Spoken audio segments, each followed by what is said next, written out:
Olá, eu sou André Valente, seu professor na área de linguagens, códigos e suas tecnologias na disciplina de língua portuguesa. Na aula de hoje falaremos sobre línguas. Quantas línguas falamos no Brasil?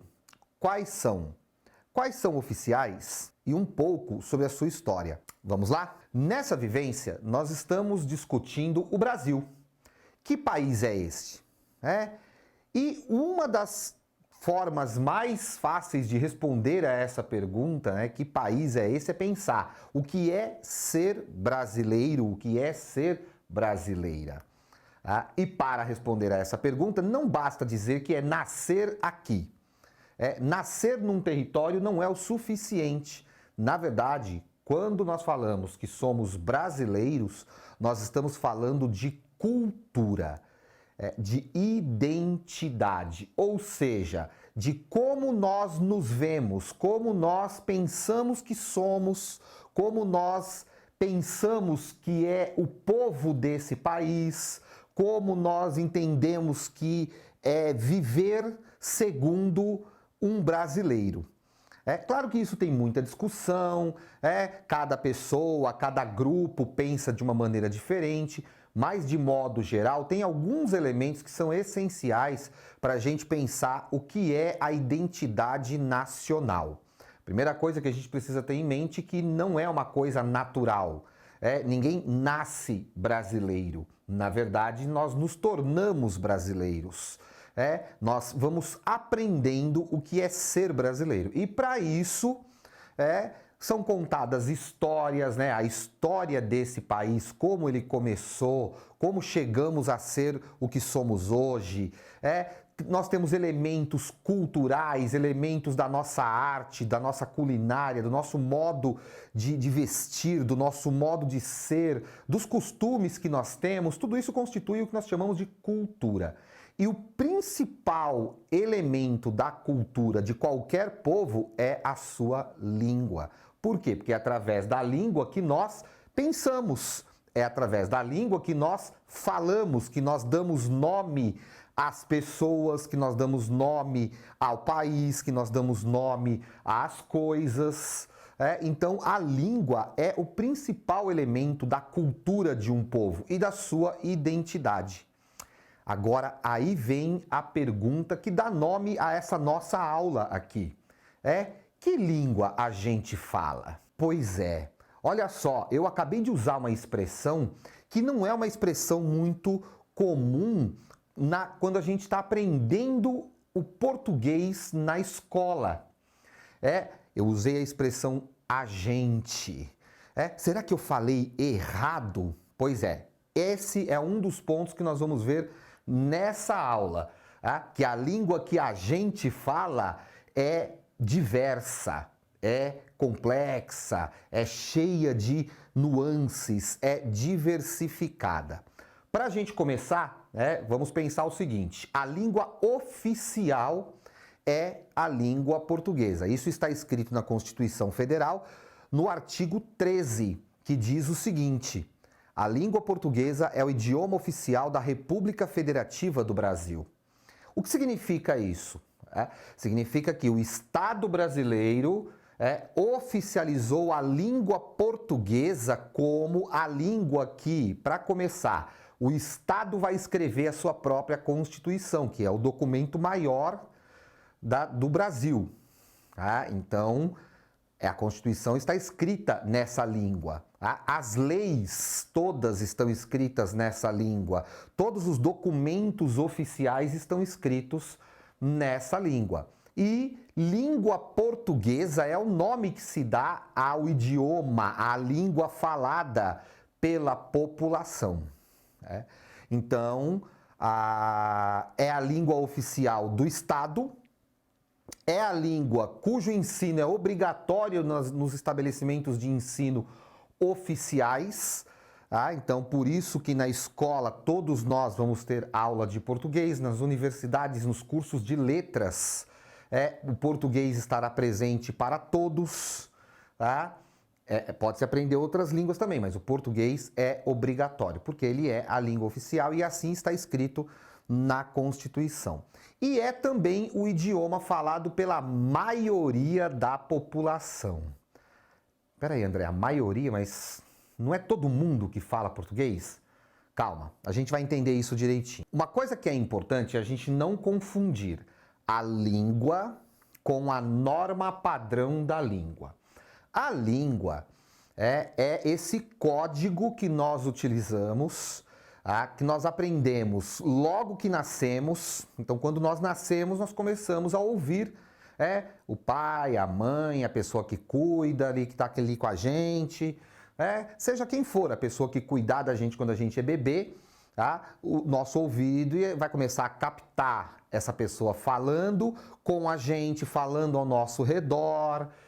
Então as crianças, elas estão ali captando tudo. O que se fala na TV quando a TV está ligada, as músicas que elas ouvem, as outras pessoas. E aí essa criança vai começar também a formar, a adquirir o idioma. Na verdade é uma aquisição. Isso significa que nós não nascemos com um idioma. Nós nascemos com uma capacidade, o nosso cérebro tem a capacidade de formar um idioma dentro dele. E aí vai se formando essa língua. Então, a língua é isso que nós falamos, e que nós falamos de maneira espontânea, que nós falamos no dia a dia com as pessoas que a gente conhece do nosso jeito, totalmente independente das regras que nós aprendemos na escola. Por quê? Porque se nós dependêssemos das regras da escola para falar, nós não falaríamos antes de começar a aprender essas regras. Mas o que acontece é que a gente começa a falar desde que a gente nasce.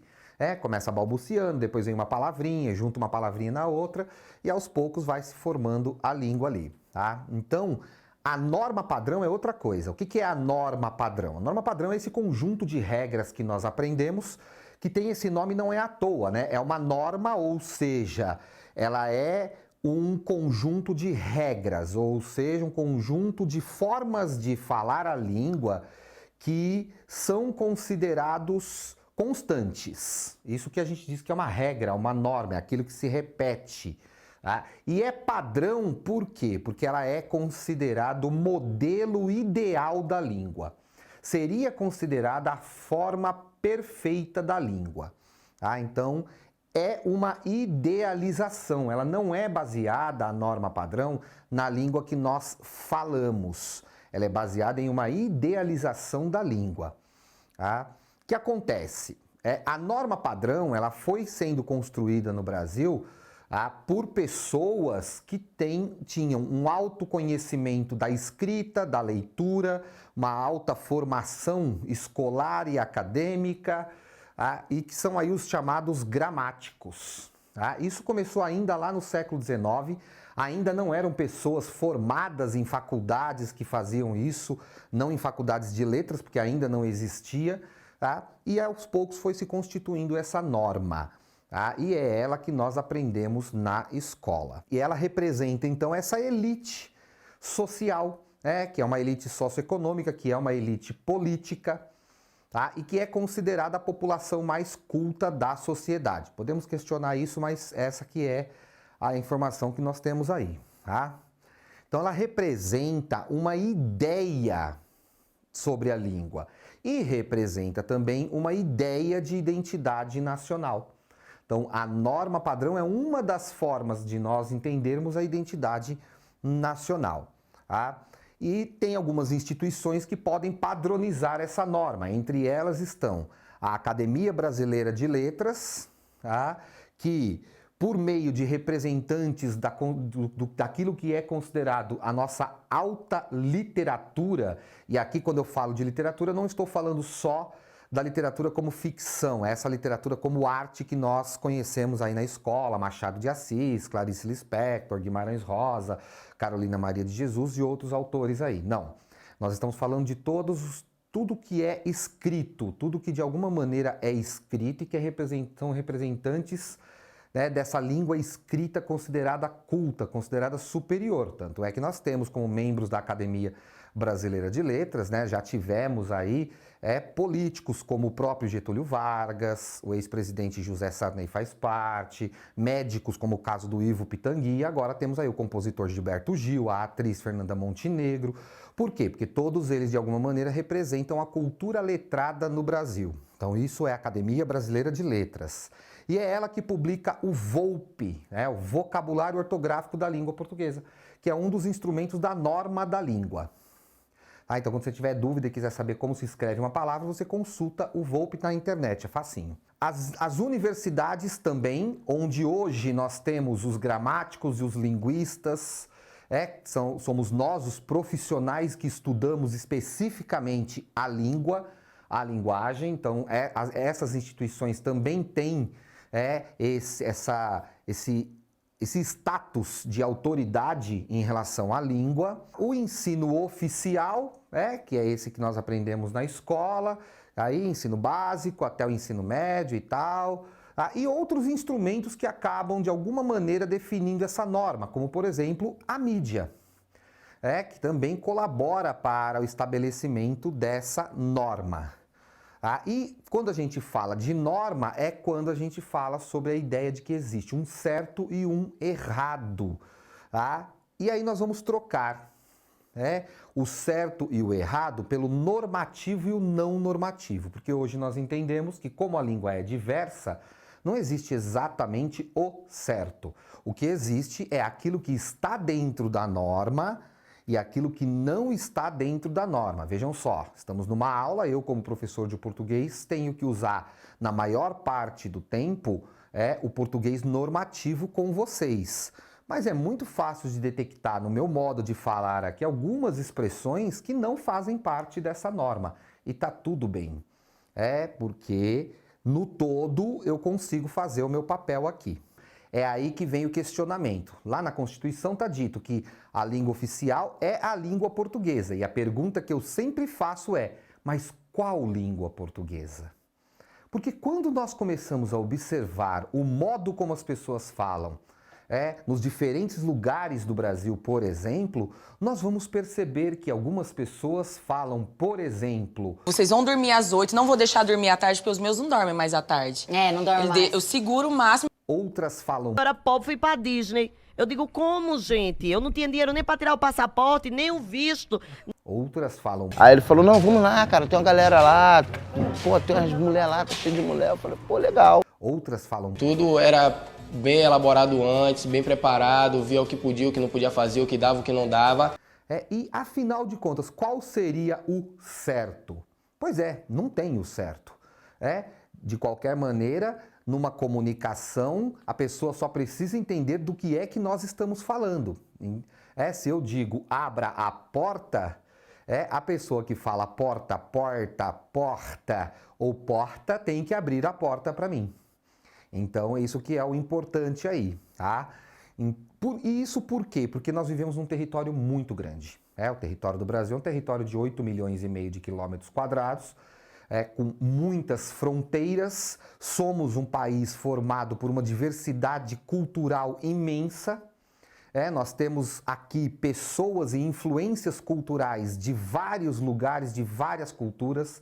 Isso sem contar na própria população nativa que já estava aqui antes da chegada dos colonizadores e que continua viva, apesar de terem morrido muitos e tal, mas ainda estão aí os indígenas, e que tem a sua própria cultura, os africanos que vieram naquele período triste da escravidão, mas de qualquer maneira trouxeram a sua cultura, e todos os imigrantes que vieram durante todo esse período. Tudo isso vai formando a nossa cultura e vai também formando a nossa língua. Então a língua falada no Brasil, na verdade, não é uma só. Na verdade, nós falamos línguas brasileiras. E essas línguas, em cada região, ela ganha a sua forma. A isso nós damos o nome de dialeto. O Brasil ele tem aí um total de 15 dialetos registrados. Na verdade, fala-se em 15 porque em cada região se particulariza certas formas de falar. tá? Mas, na verdade, é uma língua que não dá para a gente contar a diversidade linguística do Brasil. Mas se fala em 15 dialetos. Então, por exemplo, aqui em São Paulo, na capital, nós temos um dialeto, ou seja, um jeito de falar que é bem paulistano. Mas junto com o dialeto paulistano, que é esse da capital, nós temos também um dialeto caipira. Porque a cultura caipira e o dialeto caipira envolvem aqui o estado de São Paulo, um pouco do estado do Paraná, do Mato Grosso, de Minas, de Goiás. Então nós vamos ter ali a influência linguística, então é aí que a gente tem as misturas e os modos diferentes numa mesma região. Esses dialetos que estão aparecendo aí para vocês no mapa, o mapa é apenas uma forma didática da gente poder entender isso. Tá? Mas, na verdade, eles estão espalhados por todo o Brasil, porque as pessoas se movimentam pelo país.